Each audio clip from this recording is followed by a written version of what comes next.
All right, so The Last of Us on HBO continues to be awesome in episode two. This episode is a lot tighter than the season premiere. It has less to do, and so in a way, I like it more.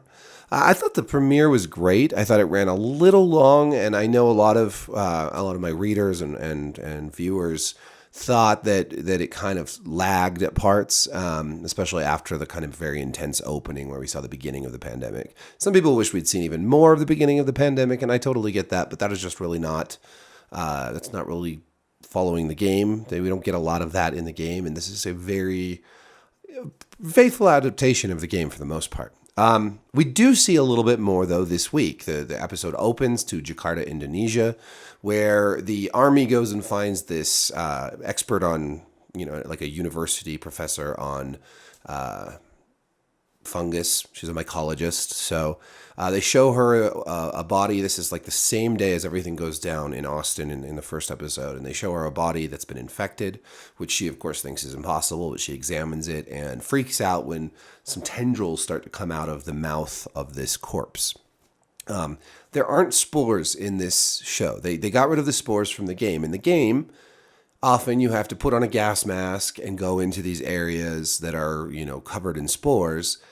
They opted to not make their actors put on gas masks all the time in the show and have these creepy tendrils that connect everything instead. And I think it works fine, and I think it makes sense. And it's one of those changes that I understand why they did it.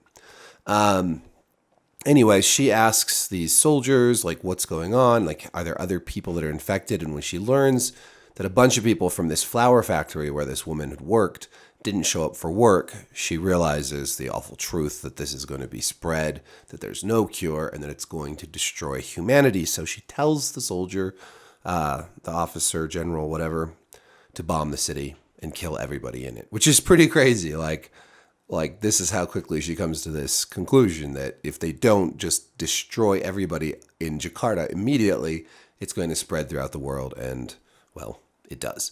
Unfortunately, that probably wouldn't have stopped everybody in the first place because this seems to have been started in the flower, right?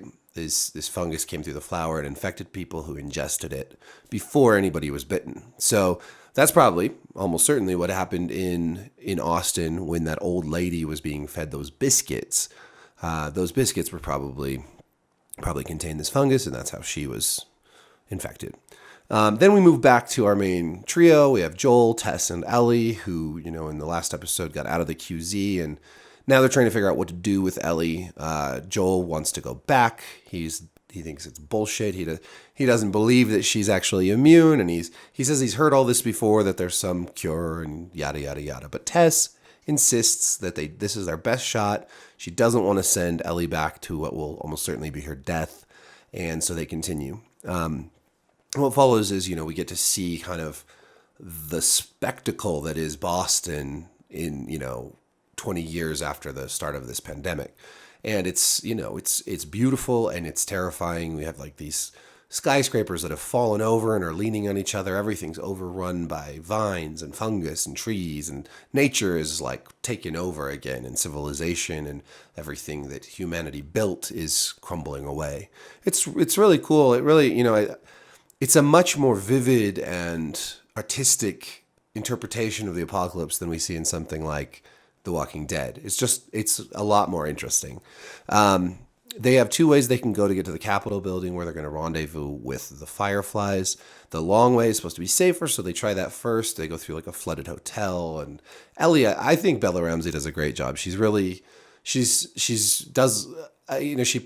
Ellie as like very. She's got attitude, but she's bubbly and curious, and she's funny and spunky and all the things that I kind of want out of Ellie. Obviously, not exactly the same as the character in the video game, just like Joel isn't the same exactly, but they're close enough and they work in this different medium, I think, very well.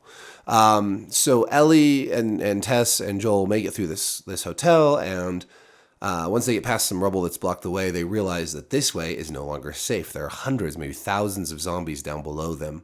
And we learn that they're all kind of a hive mind. So when they move, you see them kind of like move in a ripple. They're all moving together. They're all connected.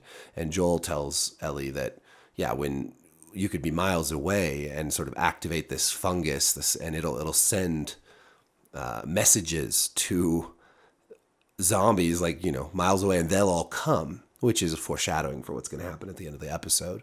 From here, they go the short way instead through this museum that looks like maybe all the fungus has dried up, so it might be safe.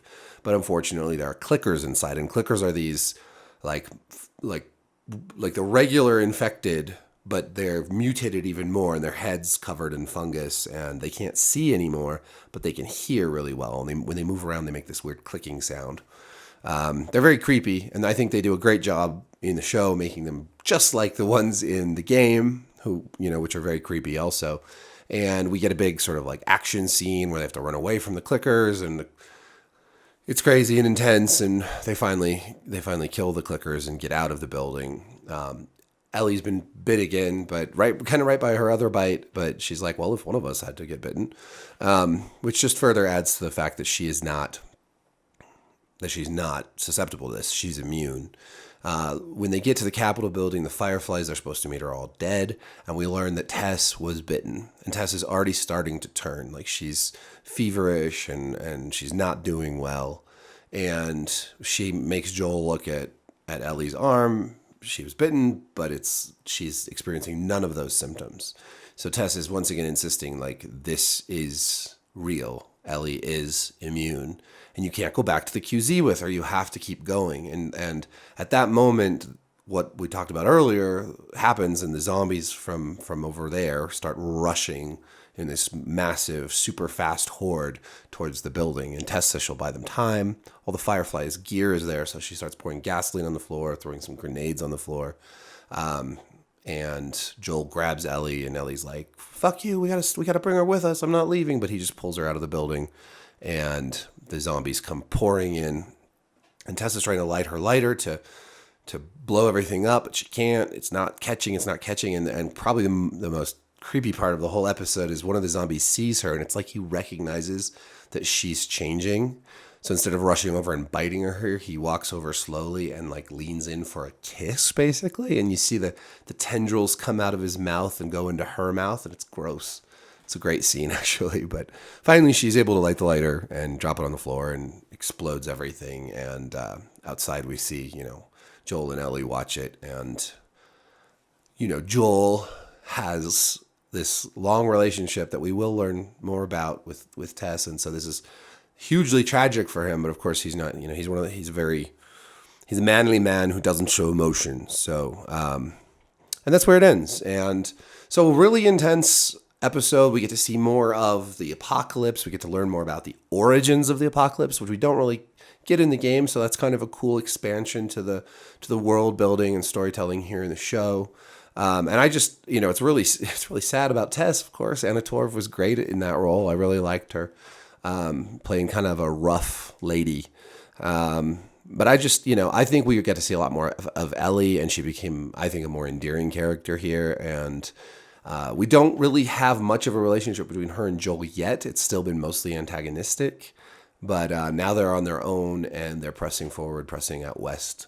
And we'll see more next week. So I'm going to be interested to see what people think of next week's episode. I think it's absolutely a masterpiece, but it's definitely going to be controversial. So that'll be fun. Anyways, as you see, my voice is still not back. I'm not sick anymore, I don't think. I still have some gunk coming out, though, and my voice is still a little cracky. But I've been working out like a bastard, so I know I'm not sick anymore, because no one can work out this much and be sick. Anyways, thank you for watching. Be sure to like and subscribe. Hit that notification bell. Shout out in the comments what you think of the show so far. Thank you for watching, and let's talk about it. Peace.